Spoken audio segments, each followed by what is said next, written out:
So about the investigation of incidents, like when we talk about the investigation, I really surprised one thing. Here I observed many people, they work like a police. We are not police, we are HSC professional. We need to keep it in mind that the purpose of investigation is to find the root cause.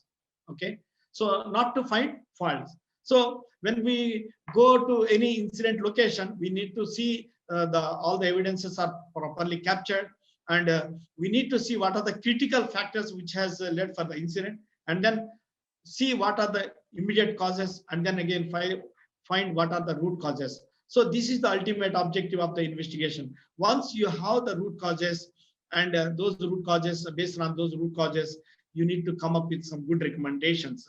So this is the duty of the investigation committee. So when we are investigating, normally here in our company, we follow the comprehensive list of causes methodology, but some of the people, they go for bow tie methodology, and again fishbone, and then again like even 5Y. So based on the softwares available, based on the technologies available, based on the expertise available in your company, you can adapt to the methodology of the investigation of incidents. But what I would like to emphasize here for you is basically the investigation should be to address the root cause only, not to find faults.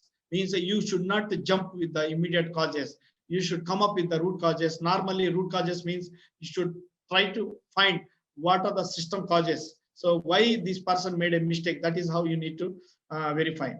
So here, like for example, here as per the screen, you can see, as I mentioned again, so the objective of the investigation is to find the root cause.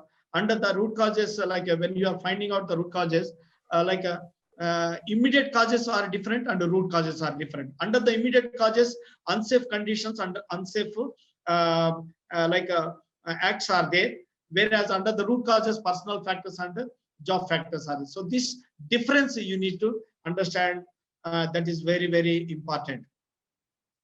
So you can see the screen, there are three important issues I wanted to highlight to you.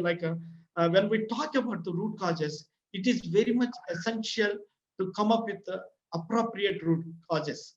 Normally people know, they have the tendency of addressing immediate causes. Yes, I know this guy is very, he is driving every time like this. He's a adamant guy. Like that. Means we are not here to find faults with anybody. Means like we should not conclude the investigation with the immediate causes. We need to see why that guy has made a mistake. Maybe he's fully tired. Maybe he's not given rest. So when you investigate properly, then you will understand. So the ultimate objective is to find appropriate root causes. So you need to know the difference between the immediate causes and the root causes. So if you are not a good like an investigator, so you will conclude with the immediate causes. And if you simply address the immediate causes, again the incidents are going to occur. And so that's the reason you need to capture the root causes. Okay, so when we talk about the recommendations should be smart. Okay, they should be measurable. Suppose somebody says as a okay, necessary procedures should be followed, all necessary training should be given to the employee. No, not like that. That is not going to happen. Means you have to come up with a specific recommendation, and the recommendation should be qualitative, and then only they will address the root causes, and then only those incidents will not occur again in the company. Okay, so once you have the recommendations, most of the people under the pressure, they keep on closing everything, and they will show to the management everything is fine, now nothing is pending. Not like that. The quality of the actions also should be appropriate. Means when you are closing the recommendations, whatever the actions you are taking, suppose the action should be applicable to the entire company, not to the local section or one department. Maybe you have one incident in one division of your company, so you should not limit your actions only to that particular department. You have to make sure that these actions are also communicated to the entire company, and in all the departments, all the teams and all the groups, everyone should know, and make sure that these actions are taken by those people also. That is the real methodology of addressing the root causes. Okay, I will quickly go through some case studies. Now it is 8:30, 8:25. Alhamdulillah. So we have 85 people, mashallah. Hope all of you are with me. Yes, yes. Am I audible clearly? Yes, you are audible. Yes, Alhamdulillah. Yes, yes. Very interesting. Okay, thank you. So here, I would like to share one incident. Like there are some case studies. I have, of course, a lot of incidents, but only few I want to share with you. Means, there is one fatal incident occurred in one of the pipe yard. On 17th of April 2006, a fatality and 2 serious injuries occurred in one of the workshop. What is the basically what happened is, have you seen in the screen, if you see these are triangular items, and the driver was he was trying to untie, means he was trying to remove that rope, whatever was there, and the moment he untied, and that pipe rock fell down immediately. It swung around and struck the one side, like you see this one, the mid of the, there is a center photo. So it came down. There were 3 people standing, and 2 people were between the tires, and they got escaped. But one person came in between the tires and this triangular structure, and because of that, the person died.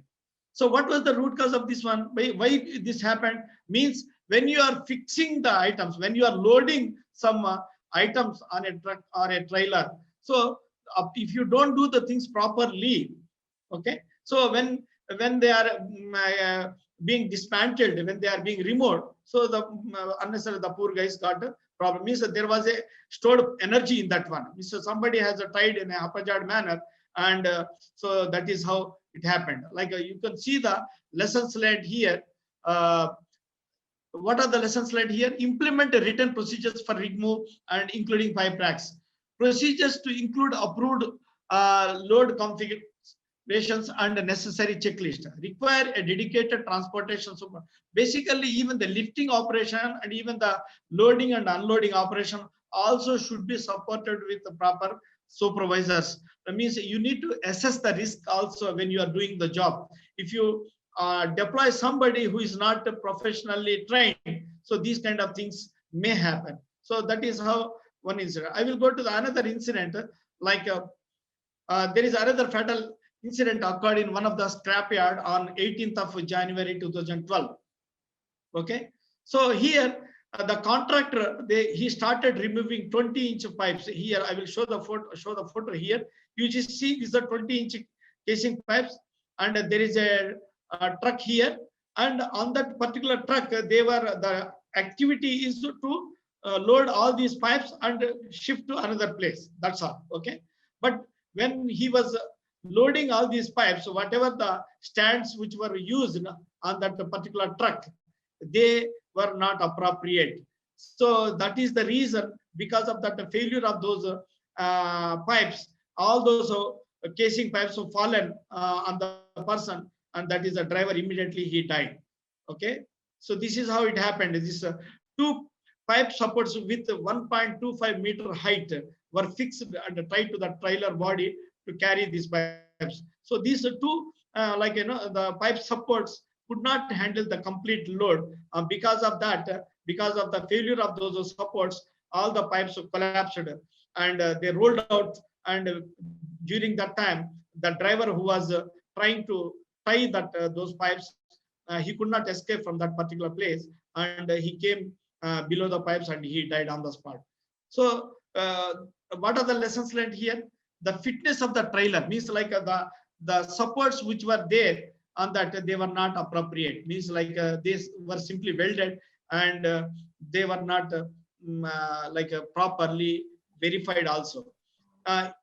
So mobile equipment procedure is very, very important for you. Means when we have the mobile equipment, how to handle the mobile equipment, means whether we are really giving approval after checking those equipments properly or not is also important. When we are allowing those kind of mobile equipments in our premises, we have to verify and properly, and after proper verification only we should allow them to enter into our premises.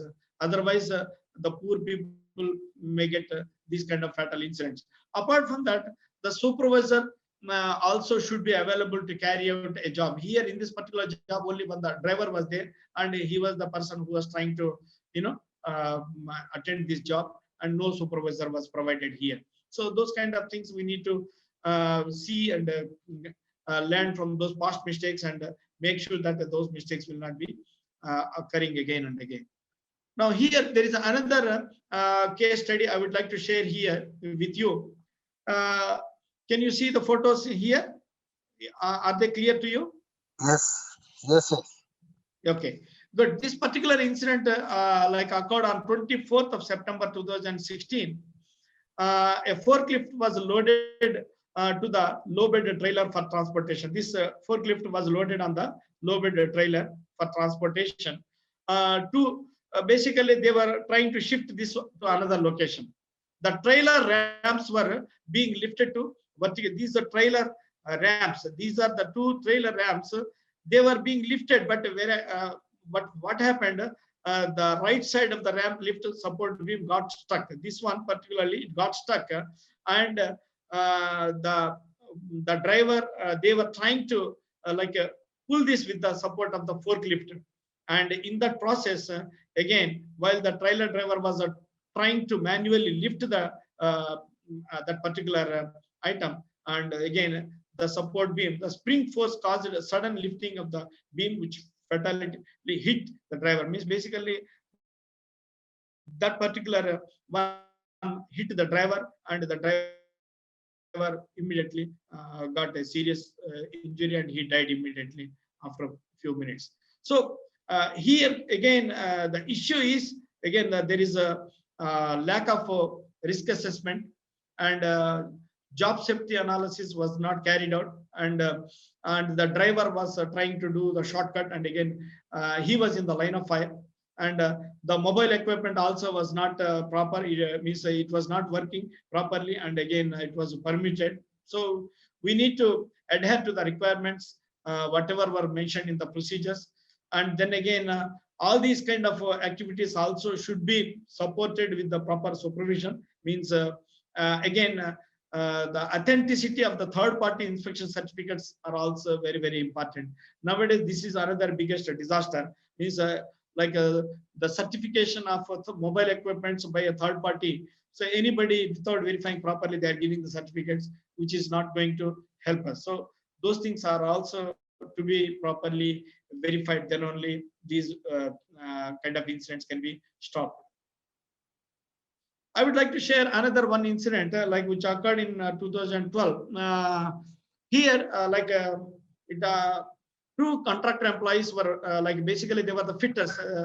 Means they were attending a routine weekly test run of the compressor. There is a shed here. You just see this is a maintenance workshop. There is a compressor here, air compressor, and they were trying to routine check. They were carrying out first after checking everything, and they were trying to run it as a routine activity. So during this process, this particular air compressor got exploded, and two people got burn injuries on their leg. So what was happening is this particular compressor was outdated, and all the parts whatever they were using were not appropriate, and they were not following the original equipment manufacturer's procedure. Means normally when you are maintaining any equipment, OEM means basically for every equipment there is a manual, and there is a procedure, means that you need to follow. If you don't follow that one, these things may happen. The collect lessons learned, if you go through these details, collect latest operation and maintenance manual from OEM for use, and replace air separator element gaskets of all similar compressors prior to equip utilization with genuine one. Enforce the implementation of OEM procedures and schedule and use genuine spares. They were those mechanics, they were trying to manipulate and use some parts and somehow completing the maintenance activity, and proper space were not provided, and in the process of those two guys, the poor workers, they lost their life. So we need to develop a mechanism to ensure that any vendor updates are promptly received by the user. Company and contractor employees should use fire retardant coveralls. Again, this is another one. Means like they were not having fire retardant coverall, and because of that, burn injuries, and they lost their lives. So I would like to add another case study here, basically it is fall from height case, and you see this one. There was a building under construction, and there were in one of the floor, that is second floor, there were some openings, and those openings you see from the photo also here, from the below there is a photo, and from the top also, those openings were covered by wooden planks, that the plywood planks. Okay, so on one fine day, these painters, two painters, like they were carrying out a painting job in this particular building, and when they were doing the painting job, one of the employee, he stood on this particular plank, that plywood piece, and then it could not take the full load, and as a result he fell from the second floor, and like about 7.2 meters height. So from second floor to first floor he fell down, and he lost his life. So this is how the incident occurred, and basically the barricade was not there, and even the planks, putting the planks on the openings are also not good. So a lot of violations occurred. So that is how the fatalities are occurring. See, what you need to understand is basically all these, most of the fatal incidents, what I observed in my personal life is they are occurring from the subcontractor employees, and because of some silly mistakes only. Means like you don't, means we do the things very systematically, we take the work permit, we do JSA, everything, but there are always some gaps somewhere because of a small minor mistakes, those fatalities are occurring. So unless you have a foolproof system, you cannot avoid those fatal incidents. So you have to be very careful, and your system should be perfect. It's not that just for the namesake, we have the work permit, we have the JSA, but in the end, once in a while you have a fatal incident. So these things are occurring only because of a lack of compliance to the procedures. So here, just as a lessons learned, if you want to read, all floor openings shall be barricaded and covered with the cover of adequate strength and construction to avoid fall of a personnel. And of course, it is understood, well understood. So we need to barricade all the openings. So prior to start of the work site supervisor, permit applicant, and permit issuer shall carry out site visit and a job risk assessment. So JSA should be there, risk assessment should be there, and accordingly the employees and the workers should be explained properly, and then they should start the work. If you don't do that one, the people will be in a hurry to complete the job. They will try to do shortcuts. So periodic inspections, audits shall be carried out, covering all locations and activities of the project site. So this is another one. It's like when you are doing the job, frequently you need to see the site. Inspections are very, very important. Audits are important, and whether they are complying or not, whether the hazards are being explained to the people or not in the toolbox talk. So all these things we need to verify and make sure that those are implemented appropriately. So I have one more example. It is a motor vehicle accident, which occurred in 2015. So two field operators, they were going to site, and again there is a rig road. In the rig road, when they were going with high speed, normally in the rig road you cannot go with high speed, and because of the overturn, the vehicle got rolled over, and one person died and another person got injured. Means the fracture occurred in the another person. So the one LTI and one fatality. Means basically here it is a motor vehicle accident. So here in Middle East, the tendency of having motor vehicle accidents are too many. So many, I have seen so many incidents. So we have so many examples. Just to show and share the lessons learned, I put one motor vehicle accident here. So here the speed limit is very, very important. It's when you have this rig roads and unpaved roads, the speed limit also should be verified. Like in our company, it is a 25 kilometers per hour. But again, you can check in your company what is there. So, but again, you need to define. If it is not defined, you need to define and educate the employees and try to alert them repeatedly. So again, putting the seat belts while traveling also is very, very important, and that is again coming from the behavior of the employees. So we need to make sure that all our employees understood those issues. And the driving behavior monitors are also to be installed in the vehicles, and defensive driving training also to be given to all the employees. Those and more importantly, you need to focus on the new employees. By the time they learn, they understand the things, something may happen. So you have to take care of the new employees. There are so many tools to take care of the new employees, and I'm sure that all of you are aware of those kind of issues.